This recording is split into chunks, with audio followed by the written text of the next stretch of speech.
Ladies and gentlemen, welcome back to another legal breaking reporting video analysis update. This legal breaking reporting video analysis update, ladies and gentlemen, is an update on the court case in the court battle between the city of Portland, Oregon, the state of Oregon, and the Portland Police Bureau. Let's get on with the reporting. This reporting is by Democracy Docket.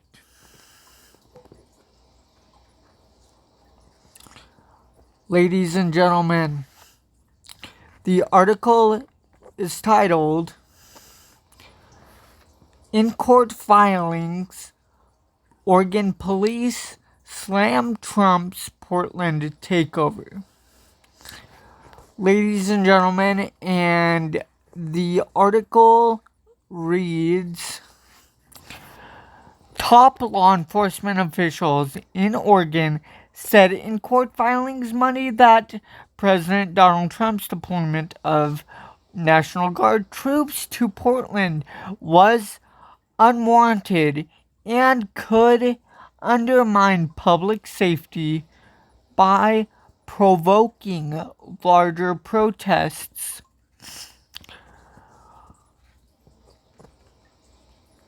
Trump ordered troops to the City of Roses after falsely asserting that domestic terrorists had Immigration and Customs Enforcement ICE facilities in the war-ravaged city under siege.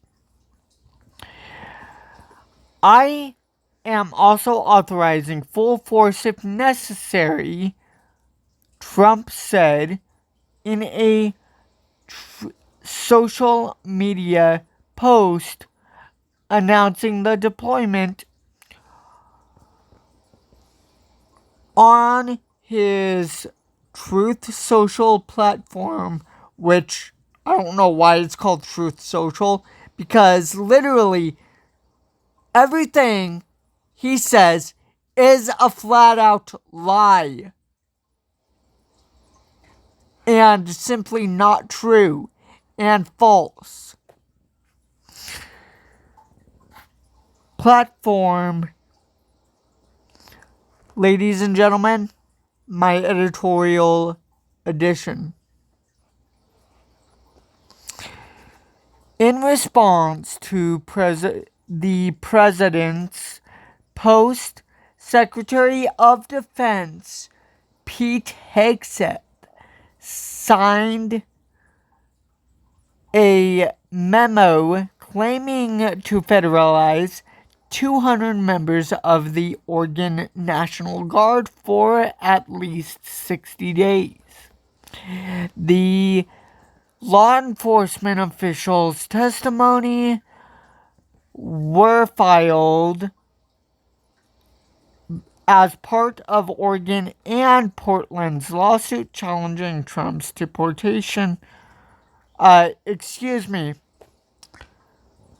deployment of Oregon National Guard troops.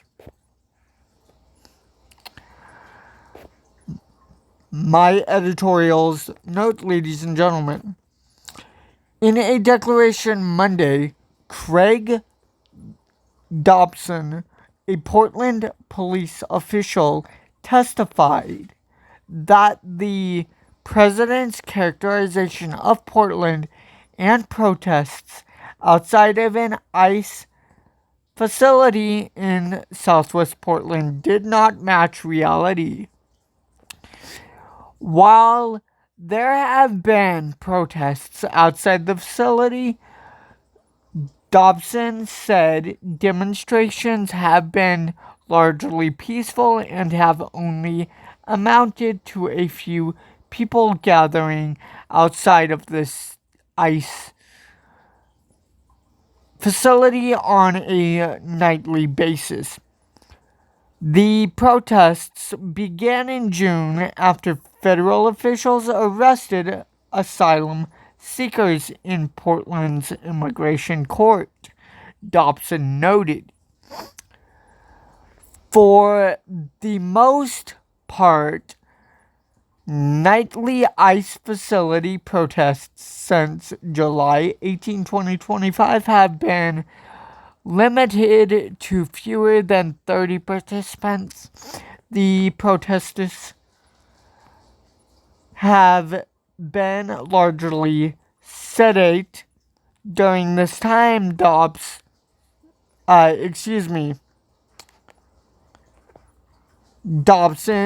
said.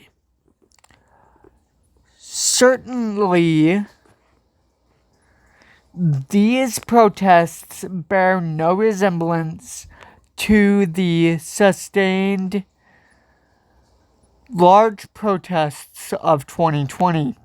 Dobson added that since the demonstration started, the Portland Police Bureau has intervened to protect public safety. Only a few times the Bureau made 25 arrests at protests outside the facility in mid-June, but hasn't made any arrests since then, despite nightly monitoring.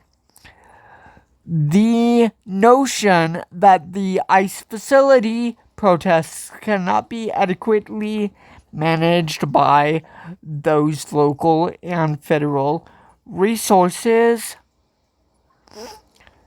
already present before September 27, 2025, when the federal government ordered the deployment of federal troops into the area cannot be squared with the facts on the ground.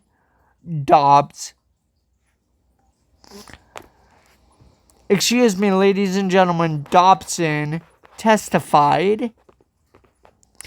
The assistant chief also warned that the Trump administration's deployment could undermine public order by inciting larger demonstrations.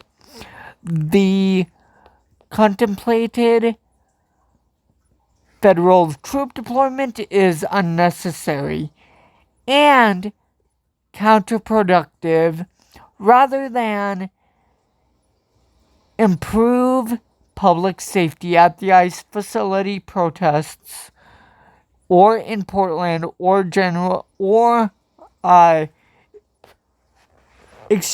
ladies and gentlemen, more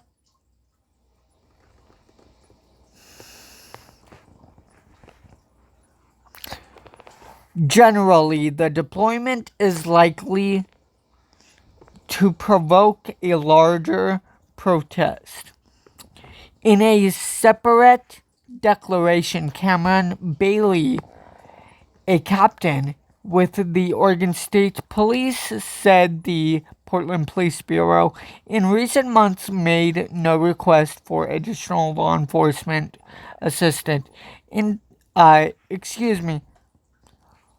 Ladies and gentlemen, assistance, indicating that the Bureau believed it had sufficient resources to maintain order. Thousands of people peacefully marched through downtown Portland Sunday to protest Trump's deployment and ICE activity in the city. The Portland Police Bureau said that no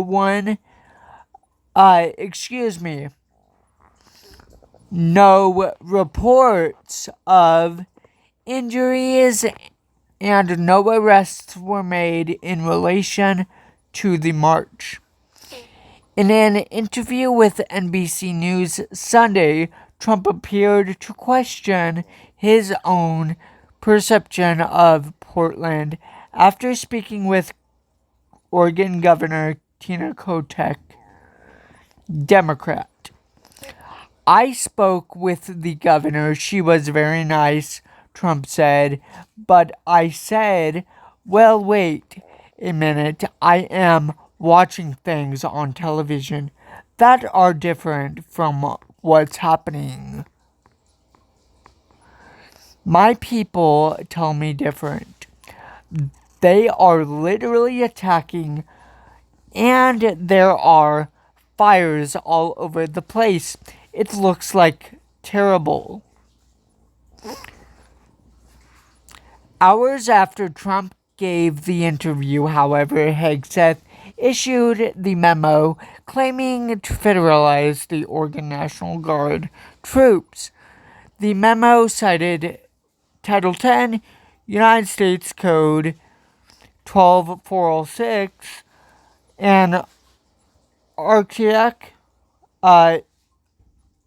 ARCHAIC statute that allows the president to mobilize the guard when the country faces foreign invasion or rebellion, or when the president is unable to execute laws with regular resources. Trump used the same statute over the objections of California governor and leaders earlier this year to federalize thousands of National Guard troops in response to unrests in Los Angeles, which the president claimed was a rebellion against the federal government. After California challenged the deployment, a 3-judge panel for the Ninth Circuit Court of Appeals determined Trump was within his authority to federalize guard troops because conditions in LA were sufficient for use of the statute. However, the panel rejected the Trump administration's argument that judges could not intervene. Excuse me, ladies and gentlemen. Review